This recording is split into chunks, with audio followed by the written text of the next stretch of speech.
everybody, Dr. Hafer here from Well Connected Chiropractic. I am so excited. Maria's here today. We just completed her 8-week re-exam, and I'm going to let her share a little bit about her story.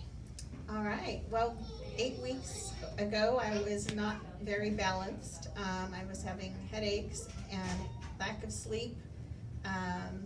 Just felt really unstable, and my back was hurting in various areas.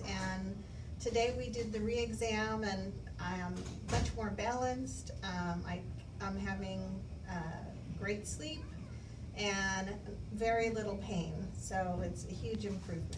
And objectively, her posture was pretty distorted when we measured that. Today she's very balanced, and all of her orthopedic exams came back negative, which is an incredible improvement in 8 weeks. She's had one upper cervical adjustment, and unfortunately she had to take some time off and didn't get to do the care plan exactly as she wanted to, but she came back and we were able to do her exam, and she has excellent results. So one upper cervical correction, she's doing so much better. If you know anybody that's got balance issues or having headaches or neck pain, I'd love to be their chiropractor.